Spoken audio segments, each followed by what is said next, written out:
I have been assassinated. I have been buried alive. But I'm alive. All these women had to do was tell her honest to God truth, and that would have been enough to put R. Kelly in jail for the rest of his life. But they had to be greedy. They wanted to be on TV. They want book deals, movie deals. They done rode that wave of being victims, but their story ain't holding up in court. It was all good for entertainment, but entertainment ain't enough to keep somebody in jail for the rest of their life. Playtime is over. R. Kelly's team requested new trial and acquittal of convictions. Now I know y'all thinking, how is this even possible? How can they even go back and redo a trial? Well, the reason why that's possible is because he got locked up in the first place for entertainment purposes. All you have to do is push a button on your phone and say, so-and-so did this to me. R. Kelly did this to me. And if you get any traction from that, if you're able to write a book from that, if you're able to get a reality show, then any girl that I had a relationship in the past that it just didn't work out, she can come and say the same exact thing. All it really took was for somebody to make up a half-assed story, and they had a whole case. Most of these women speaking on R. Kelly barely even knew this man. And that's why they saying all hell broke loose in the courtroom and R. Kelly stepped up in there. You got people that love him, people that hate him, people that believe he a demon, people that believe he a monster. But regardless of how you feel about him, that don't mean he shouldn't be able to have no turkey for Thanksgiving. No turkey for you. Incarcerated R. Kelly forced to eat chicken in the prison offering the walkathon. They said he put on about 200 pounds, so maybe he don't need no turkey or no chicken. Now don't get it twisted, I ain't the one trying to say that R. Kelly is innocent, but these parents out there need to be convicted for forcing their kids on R. Kelly. They had R. Kelly come up to the high school to meet girls, even after he got convicted the first time, and ain't nobody have a problem with that. Susan testified she and her 14-year-old daughter met Kelly at a local high school where Jane was performing, introduced by her sister, Jane's aunt. When she learned her daughter had asked R. Kelly to be her godfather, Susan testified she felt kinda strange. When asked why, she said because she knew her sister told Jane to ask Kelly that.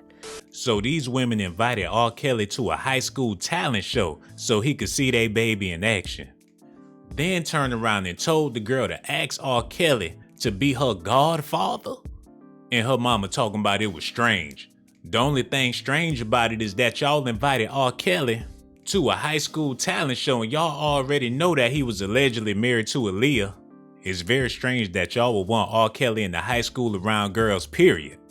Last week, Jane testified it was shortly after she asked Kelly to be her godfather, their relationship became sexual. Susan said her daughter started going to Kelly's house a lot with his wife and kids, mostly on the weekends. When asked what she believed Jane was doing at the house, Susan said movies, shopping, hanging out with the kids.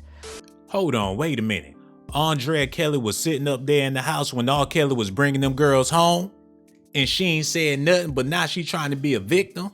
Hell, you was there with R. Kelly. You was the one enabling him to bring them girls home. And now that they put him in jail, you want to save your own ass like you ain't just as guilty? How can I pay child support? How? If my ex-wife is destroying my name and I can't work, how can I work? How can I get paid? How can I take care of my kids? How? Prosecutors say Jane and her parents were paid and threatened by Kelly and his team so they wouldn't testify at the 2008 trial.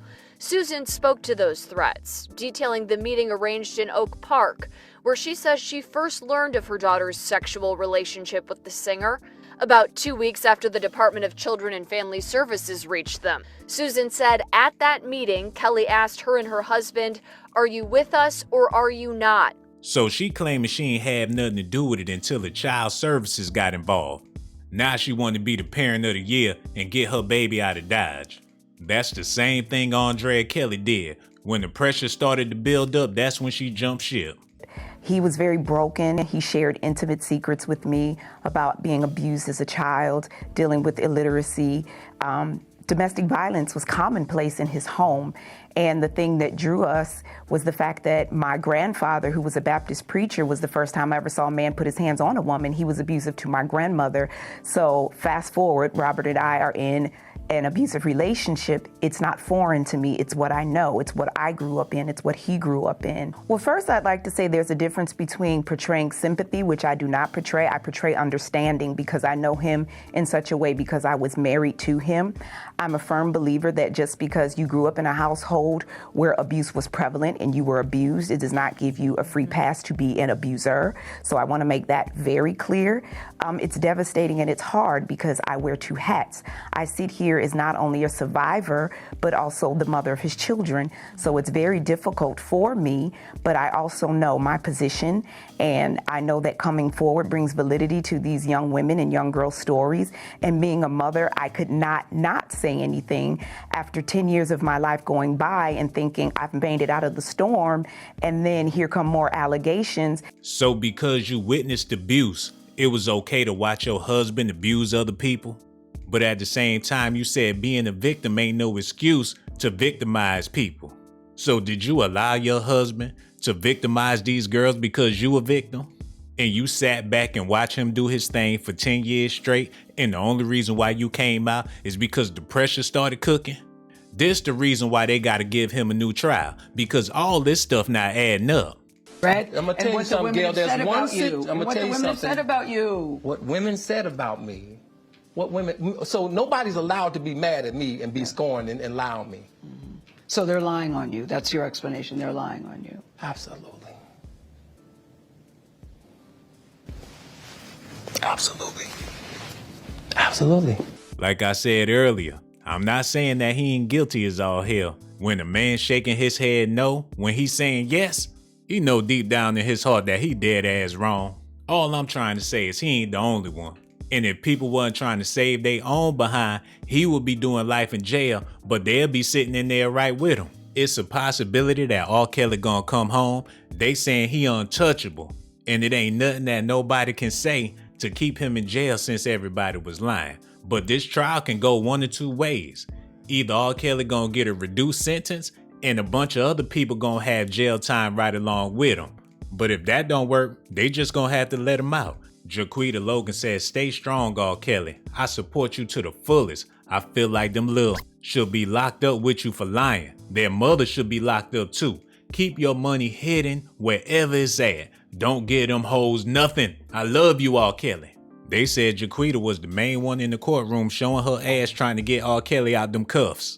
I'ma need y'all to do me a favor and hit that like button and subscribe to the channel. Also hit that notification button, y'all, and hit that cash app too, $ShawnBlazeDocs. And one more thing, subscribe to my channel if that's what you want. Subscribe to my channel if that's what you want. But if that's not what you like, then you must be a punk. Hold on now, here we go. Who is this girl? She got that junk in her trunk. Baby girl, back it up, poke out your rump. It's S.A.T. that you want.